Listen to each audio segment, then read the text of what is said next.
먼저 하나님 말씀, 오늘 저에게 주신 말씀은 시편 148편 1절로 14절 말씀입니다. 제가 하나님 말씀 읽겠습니다. 할렐루야. 하늘에서 여호와를 찬양하며 높은 데서 찬양할지어다. 그의 모든 사자여 찬양하며 모든 군대여 찬양할지어다. 해와 달아 찬양하며 광명한 별들아 찬양할지어다. 하늘의 하늘도 찬양하며 하늘 위에 있는 물들도 찬양할지어다. 그것들이 여호와의 이름을 찬양할 것은 저가 명하심에 지음을 받았음이로다. 저가 또 그것들을 영영히 세우시고 패치 못할 명을 정하셨도다. 너희 용들과 바다여 땅에서 여호와를 찬양하라. 불과 우박과 눈과 안개와 그 말씀을 쫓는 광풍이며 산들과 모든 작은 산과 과목과 모든 백향목이며 짐승과 모든 가축과 기는 것과 나는 새며 세상의 왕들과 모든 백성과 방백과 땅의 모든 사사며 청년 남자와 처녀와 노인과 아이들아 다 여호와의 이름을 찬양할지어다. 그 이름이 홀로 높으시며 그 영광이 천지에 뛰어나심이로다. 저가 그 백성의 뿔을 높이셨으니 저는 모든 성도 곧 저를 친근히 하는 이스라엘 자손의 찬양거리로다. 할렐루야. 아멘. 시편 146편부터 150편까지 이 5편의 시는 할렐루야로 시작해서 할렐루야로 마치는 할렐루야 시편이라고 제가 말씀을 드렸죠. 저는 오늘 이 할렐루야 시편 세 번째로 시편 148편의 말씀을 나눕니다. 시편 148편에는 역시 표제어가 없어요. 그래서 이 시편이 어떠한 배경에서 쓰여졌는지 정확하게 알 수는 없지만 많은 학자들은 이 시편 148편을 이스라엘 백성이 포로 귀환 시대에 다시 예루살렘으로 돌아와서 예루살렘 성전, 무너졌던 예루살렘 성전을 다시 재건한 후에 그때 하나님을 찬양하는 마음으로 쓰여졌을 것이다 라고 이렇게 추정을 합니다. 저도 그렇게 믿고 오늘 말씀을 전하도록 하겠습니다. 나라를 잃어버렸고요.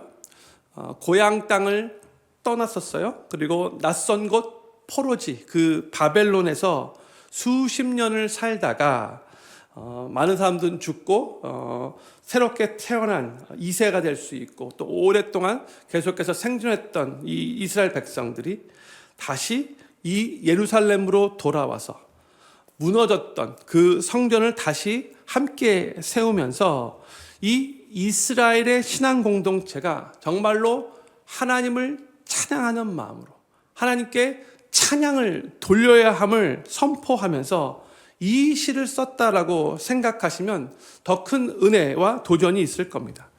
이 시편 148편은 할렐루야 시편들 중에서도 가장 웅장하고 가장 장엄한 찬양시라고 합니다.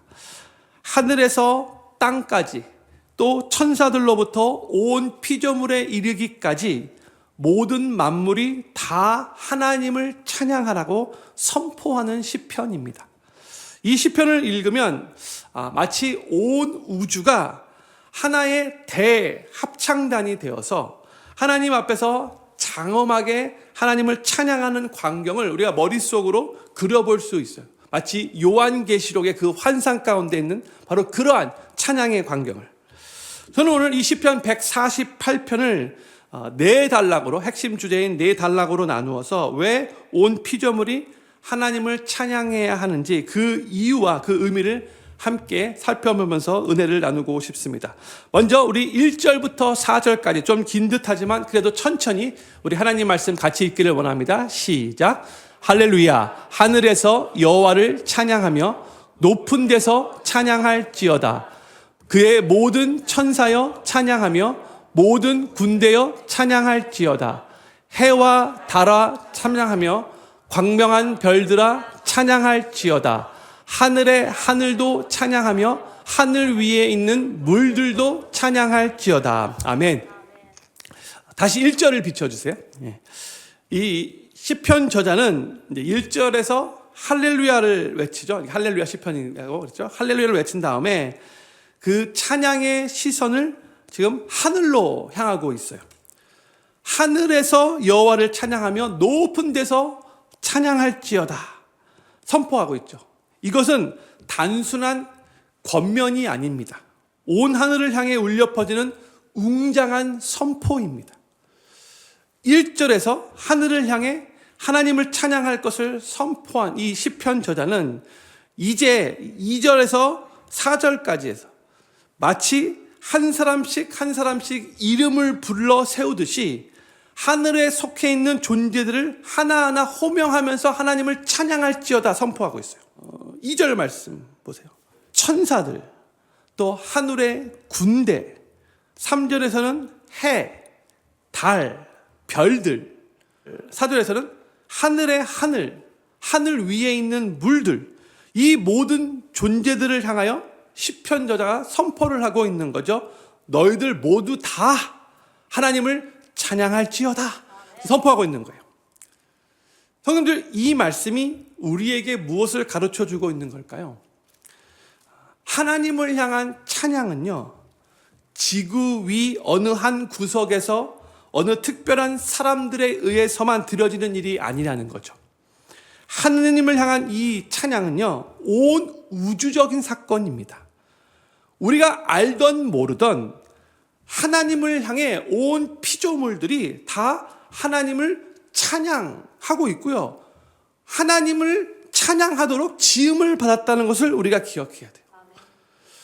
해가 동쪽 하늘을 물두르며 이렇게 떠오를 때 너무 멋지죠. 달이 고요한 밤하늘을 밝힐 때, 별들이 어두운 밤에 묵묵히 빛을 낼 때, 우리는 그것을 그저 자연 현상으로 그냥 볼 수 있어요. 그러나 사실 그 모든 현상은요, 하나님께 지음받은 이 피조물들이 창조주 하나님께 드리는 찬양이 되는 거예요. 그들 존재 자체가, 그렇게 빛나고 있는 그것 자체가 하나님을 향한 찬양이라는 거예요. 성도님들, 지금 이 순간에도 우리는 이곳에서 이제 예배 드리고 있지만 우리가 볼 수 없는 밤하늘 저편 어디에선가는요, 수천조 개의 그 별들이 계속해서 반짝반짝 빛나면서 하나님을 찬양하고 있어요. 그런데 성도님들, 그 별들 하나하나가 말도 없이 쉬지도 않고 태초부터 지금 이 순간까지 앞으로도 계속해서 묵묵히 하나님을 찬양하고 있을 거라고 한번 생각해 보시기 바랍니다. 그렇다면 하나님의 형상대로 지음받은 우리는 어떠해야 할까요? 별들도 달도 해도 쉬지 않고 계속해서 지금 하나님을 찬양하고 있는데, 하나님의 형상대로 지음받은, 하나님의 자녀로 부름받고 하나님의 백성이 된 우리, 하나님의 모든 창조물 중에서 가장 그 중심에 있는 바로 우리가 하나님을 찬양하지 않는다면 그것은 마땅하지 않는 거죠. 성도님들, 우리의 삶에 찬양이 어렵게 느껴질 때가 있잖아요. 삶이 많이 고달프고 마음이 많이 지치고 슬플 때, 때로는 기도할 힘조차 없을 때, 찬양하기 위해서 입술을 여는 것이 쉽지 않게 느껴질 때가 있어요. 그런데 우리는 꼭 기억해야 돼요.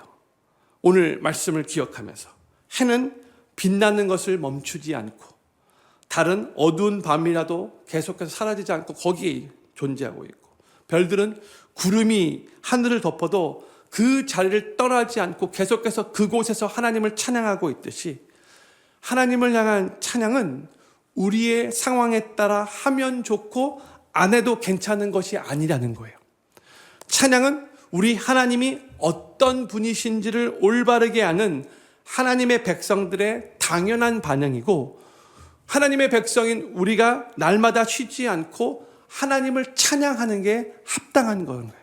저는 필그림교회 모든 성도님들이 해와 달과 별들이 쉬지 않고 하나님을 찬양하고 있는 것처럼 우리의 삶 가운데서도 날마다 쉬지 않고 하나님을 찬양하며 하루하루 살아가시기를 바라고, 특별히 그 찬양이 우리의 생활 속에서, 우리의 언어 속에서, 우리의 태도 속에서 자연스럽게 흘러나게 되기를 우리 구주 예수님의 이름으로 간절히 축원합니다. 이제 5절과 6절에서는 모든 피조물들이 하나님을 찬양해야 하는 이유를 말씀하고 있는데, 먼저 5절 말씀을 함께 읽기 원합니다. 같이 읽겠습니다. 시작. 그것들이 여호와의 이름을 찬양할 것은 저가 명하심에 지음을 받았음이로다. 아멘. 1절부터 4절까지 그 앞단락에서 시편 저자는 하늘의 모든 피조물들을 향해 찬양할지어다 라고 선포를 했는데, 여기 5절에서는 그렇게 찬양해야 하는 이유를 말씀해 주고 있는 거예요. 그 이유가 뭐냐면 저가, 여기서 말하는 저는 하나님이죠. 하나님이 명하심에 지음을 받았음이로다 하고 있어요. 하나님께서 말씀하시니 그 말씀이 그 모든 피조물들을 창조케 했다는 뜻인 거죠.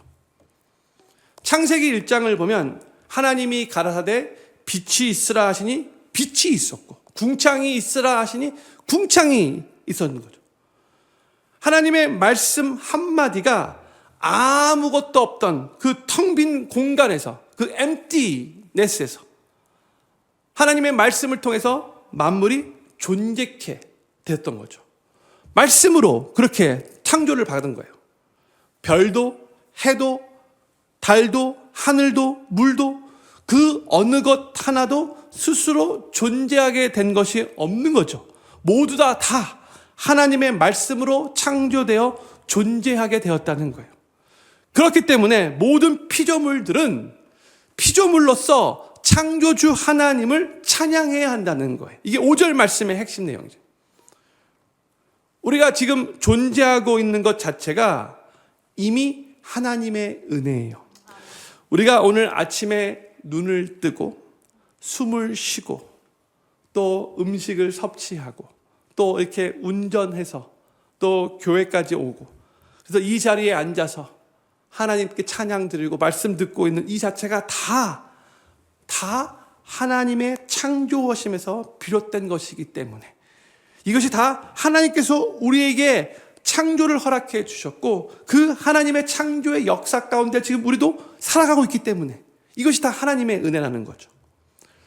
그런데 시편 저자는 여기서만 멈추지 않고 이제 6절에서 피조물들이 하나님을 찬양해야 하는 또 다른 이유를 선포합니다. 6절 말씀 같이 읽겠습니다. 시작. 저가 또 그것들을 영영히 세우시고 패치 못할 명을 정하셨도다 했어요.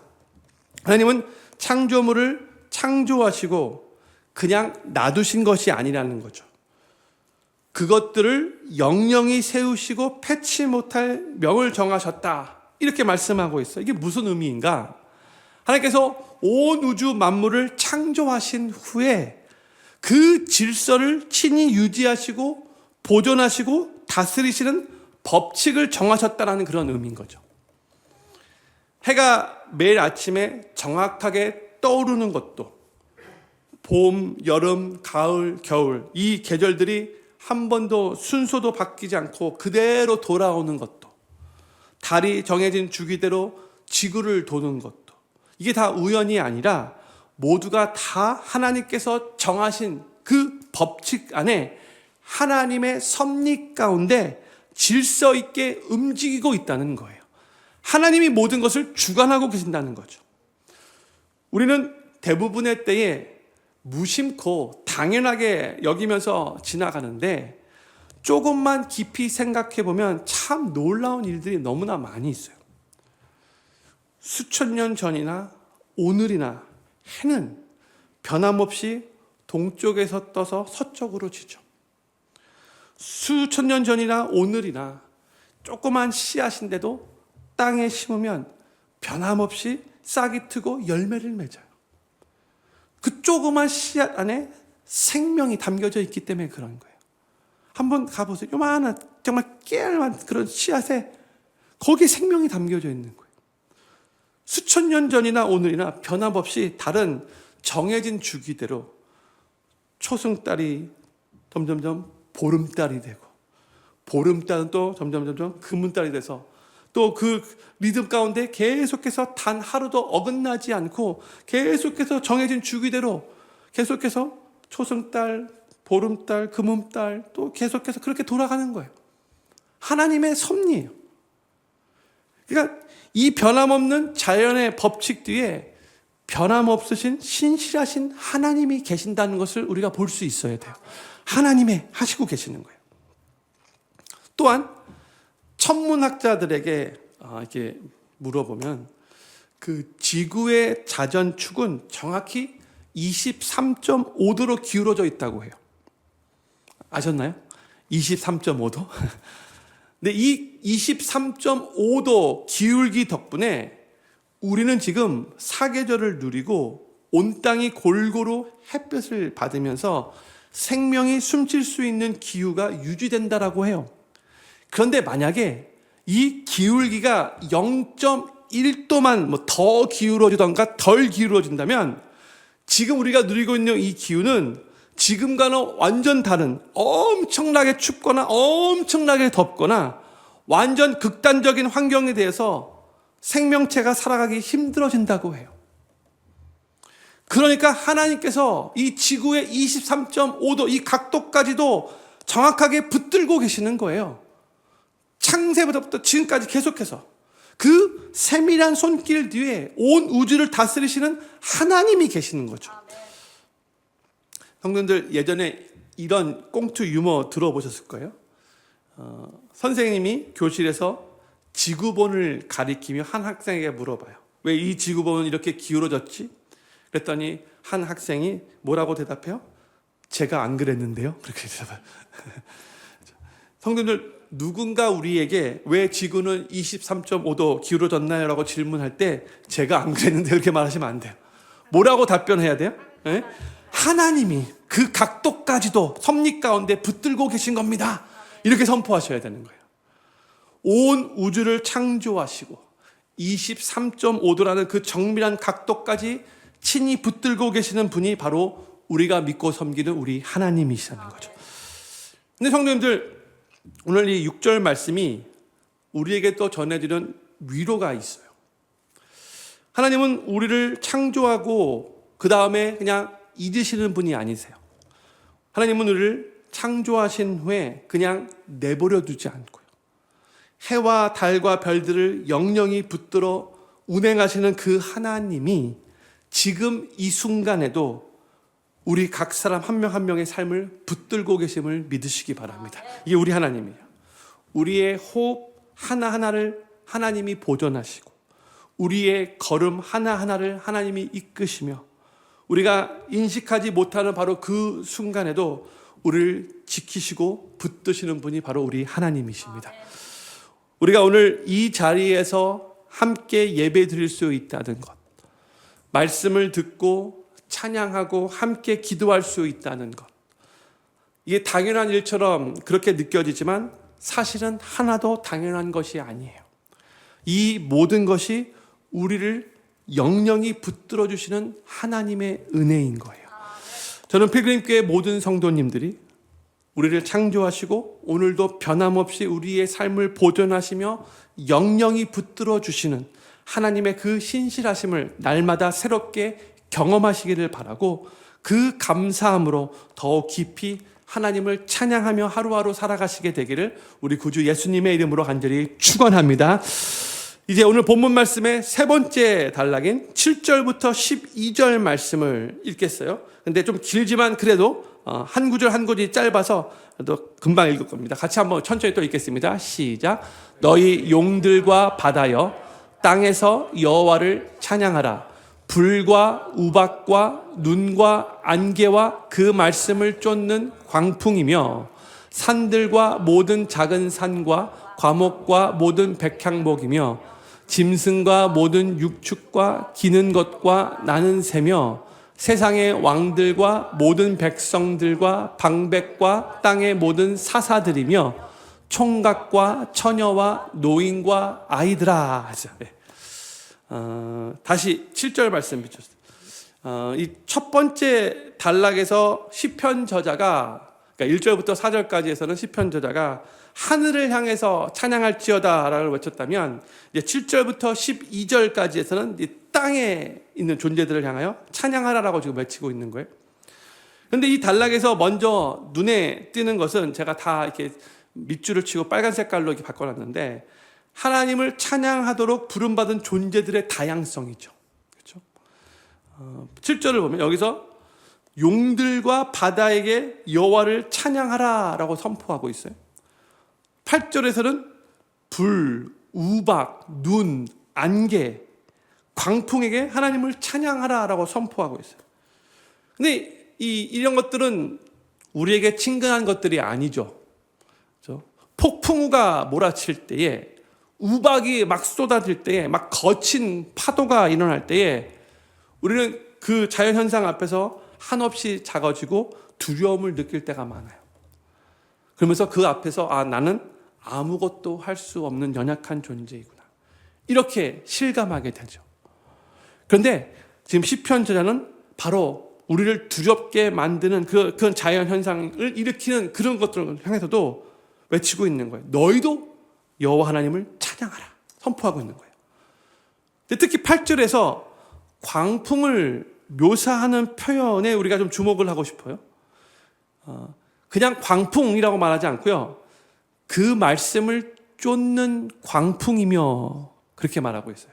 영어로 하면 쫓는 말씀을 이렇게 wind fulfilling his word, 하나님의 말씀을 fulfill 한다라고 말하고 있죠. 그러니까 여기에도 아주 중요한 영적인 교훈이 있어요. 이 광풍조차도 하나님의 말씀 밖에서는 움직이지 않는다는 그런 의미예요. 이 광풍도 지금 하나님의 그 말씀을 지금 fulfill하고 있는 거예요. 그대로 따라서 모든 일들을 지금 그렇게 진행되고 있는 거예요. 근데 성도님들, 우리의 삶에 폭풍이 몰아칠 때도 있죠. 예상치 못한 어려움, 도저히 우리 스스로 감당할 수 없는 그런 어려운 것 같은 그런 시련이 닥쳐올 때가 있죠. 그때 우리는 두려워해요. 무너질 것 같아 보여서 많이 불안해요. 그리고 하나님은 지금 나를 잊고 계신 게 아닌가, 이런 생각이 들기도 해서 하나님의 사랑이 의심이 될 수도 있어요. 그런데 우리가 그때 기억해야 할 것은 바로 그 폭풍도 하나님의 통치 밖에서 일어나고 있는 게 아니라는 거죠. 그 시련도 하나님의 손을 벗어나지 않는다는 거죠. 바로 다 하나님의 통치 안에서 하나님의 말씀을 쫓아 일어나고 있다는 것을 우리가 믿어야 되는 거예요. 광풍이 하나님의 말씀을 쫓아 움직이는 것처럼 지금 내 삶을 흔드는 바로 그 어려움, 그 시련도 하나님의 허락 없이는 우리 삶에 오지 않는다는 거예요. 우리가 이걸 믿어야 돼요. 하나님은 그 모든 것 위에 계신 절대 주권자가 되세요. 그리고 그 주권자 하나님이 지금도 우리의 삶을 붙들고 계시고 있다는 것을 우리가 항상 믿고 신앙생활을 해나가야 돼요. 9절과 10절에서는 이제 모든 식물과 모든 동물들을 향해 하나님을 찬양하라고 외쳐요. 9절에서는 산들과 작은 산, 언덕을 말하는 거죠. 과목과 백향목. 10절에서는 짐승, 육축, 기는 것, 나는 새들. 그러니까 땅 위에 존재하는 모든 생명들이 다 하나님을 찬양해야 한다는 거예요. 11절과 12절에서는 이제 사람들을 향해서, 이 세상에 살고 있는 사람들을 향해서 하나님을 찬양하라고 외쳐요. 11절에서는 세상의 왕들과 모든 백성들, 그다음에 방백과 사사들. 12절에서는 총각과 처녀와 노인과 아이들. 근데 이 사람들의 또 목록을 보면은 참 흥미로워요. 가장 높은 자리에 있는 세상의 왕들에서부터 그냥 이름 없는 일반 백성들까지, 권력을 가진 방백들, 이 방백들 뿐만이 아니라 사사, 다 어디 보면 다스린 자들을 의미하는 거죠. 그런데 아직 세상을 잘 모르는 이 아이들, 힘없는 노인들까지도 다, 지위가 높고 낮음도, 나이에 많고 적음도, 남녀의 구분 없이 모든 인간은 다 하나님을 찬양하도록 부름을 받았다는 거예요. 모든 사람들은 다 하나님을 찬양해야 한다는 거죠. 성도님들, 하나님께 드리는 찬양 앞에는 차별이 없습니다. 왕도, 백성도, 노인도, 아이도, 남자도, 여자도 하나님 앞에서는 다 똑같이 하나님을 찬양하도록 부름받은 존재들인 겁니다. 우리 중에 누군가는 스스로를 부족하다고 느끼고 또 누군가는 지금 너무나 내가 지쳐 있어서 찬양할 힘이 없다라고 느낄 수 있어요. 육신의 연약함 때문에 침대 위에 병상 위에 누워 있는 바로 그 순간에도 우리는 내가 힘이 없어서 하나님을 지금 찬양할 수 없어 이런 생각이 들 수도 있어요. 그런데 오늘 시편 저자는 우리들에게 선포하면서 우리에게 명령하죠. 총각도 처녀도 노인도 아이도 왕도 일반 백성도 다 하나님을 찬양해야 한다고. 그렇게 우리가 부름을 받았다고. 하나님을 찬양하는 데는 조건이 없어요. 자격 심사도 없어요. 하나님이 창조하신 피조물이라면 누구든지 찬양하기 위해서 부름받았다는 것을 우리가 기억해야 되는 거예요. 저는 필그림교회 모든 성도님들이 삶의 어떠한 자리에 있든지 간에, 삶의 어떠한 상황 가운데 있든지 간에 광풍마저도 하나님의 말씀을 쫓는 것처럼 우리의 삶도 다 하나님 손안에 있음을 믿으시기 바라고, 그 믿음으로 두려움을 이기시고 담대하게 기쁨으로 항상 하나님을 찬양하는 삶을 살아가시게 되기를 우리 구주 예수님의 이름으로 간절히 축원합니다.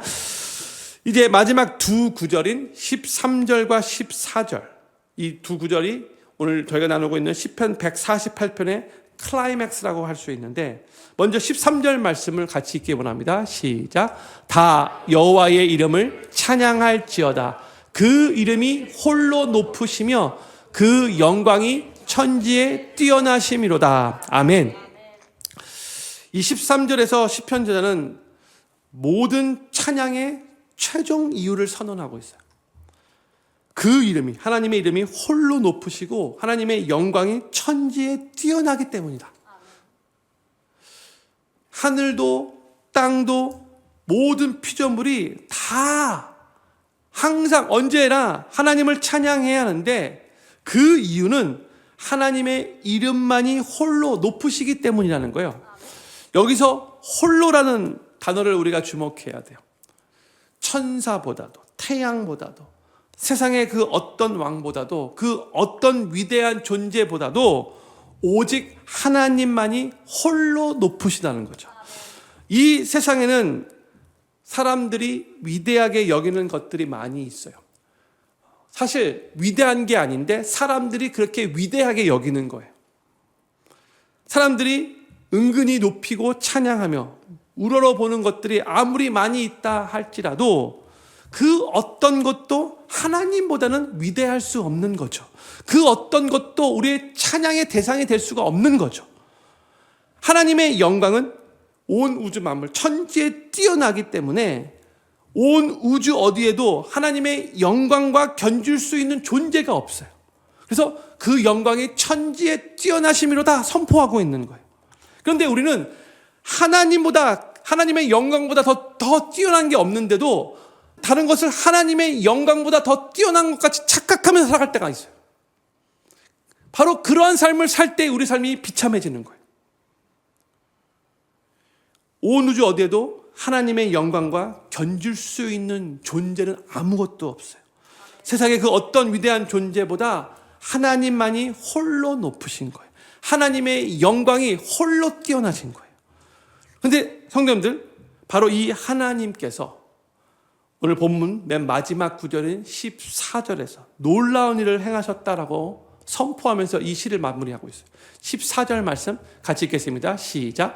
저가 그 백성의 뿔을 높이셨으니 저는 모든 성도 곧 저를 친근히 하는 이스라엘 자손의 찬양거리로다. 할렐루야. 아멘.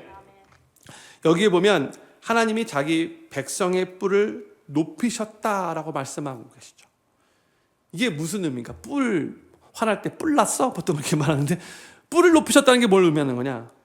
여기서 뿔은 힘과 존귀와 권세를 상징하는 단어예요. 들판에 황소가 뿔을 높이 들 때에 그것은 당당함과 강함을 표현하는 거죠. 그러므로 하나님께서 그 백성의 뿔을 높이셨다라는 이 말의 의미는 하나님께서 자기 백성에게 존귀함을 주시고 힘을 주시고 권세를 주시며 높이셨다라는 그런 의미인 거예요. 근데 성도님들, 이 말씀이 정말로 은혜로운 말씀인가? 우리가 13절에서 하나님이 어떤 분이신가를 같이 나눴잖아요. 온 우주를 창조하신, 하늘과 땅을 다스리신, 이 땅에 하나님보다 더 높으신 분이 없어요. 천지에 하나님의 영광보다 더 높은 게 없어요. 그렇죠?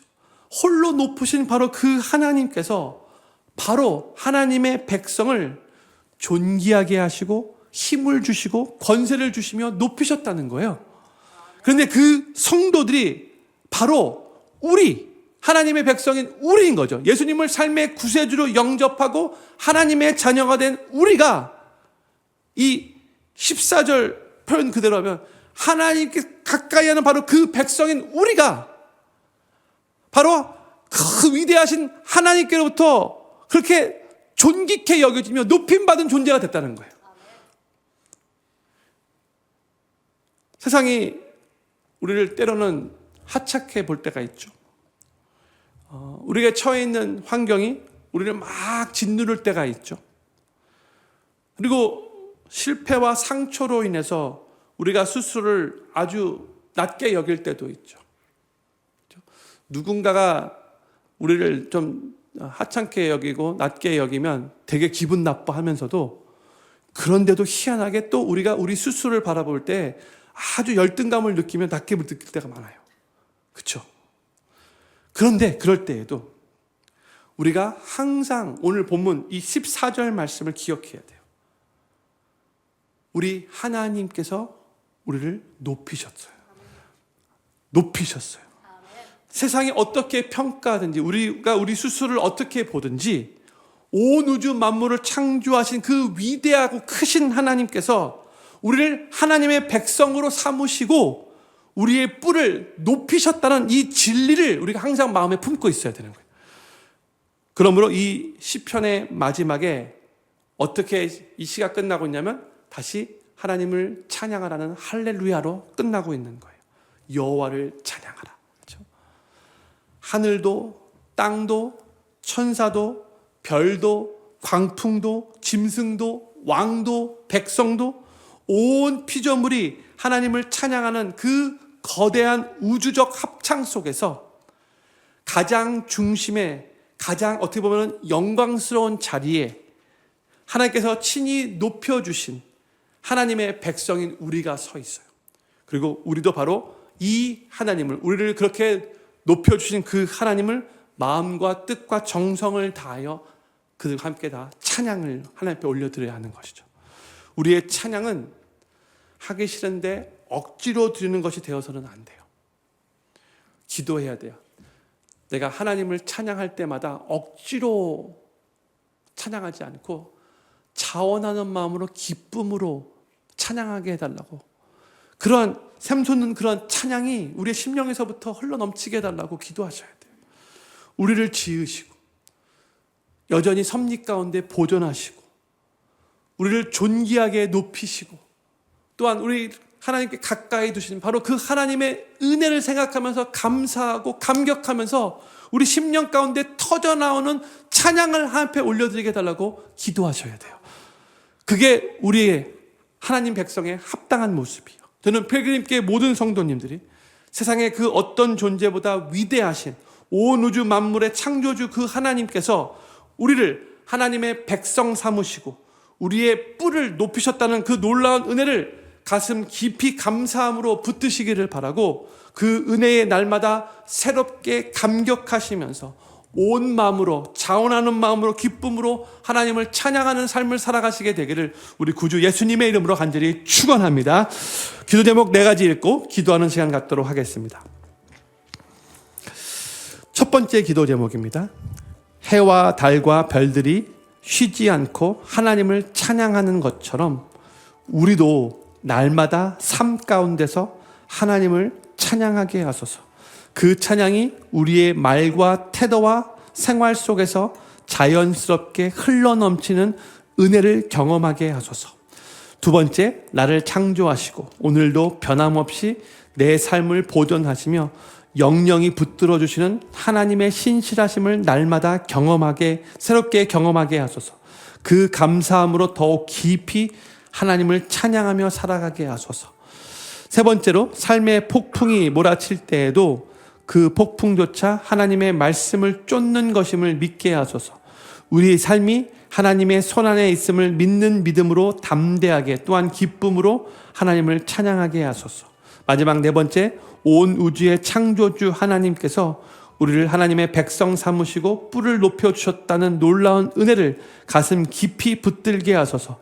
그 은혜에 감격하여 온 마음으로 하나님을 찬양하는 삶을 살아가게 하소서. 아멘. 오늘 시편 저자가 모든 피조물들을 향하여 여호와 하나님을 찬양하라 라고 그렇게 선포했는데, 우리의 삶이 더욱더 크고 위대하신 하나님께 정말 감사하는 마음으로 계속해서 찬양이 불일 듯이 일어나는 삶이 되게 해달라고 오늘 말씀 생각하면서 이 네 가지 기도 제목들을 놓고 합심으로 기도하실 뿐만이 아니라 계속해서 하나님의 높고 위대하심을 고백하며 하나님을 우리의 입술로 말로써 찬양하며 하나님 앞에 기도하는 시간 갖기를 원합니다. 같이 기도하겠습니다.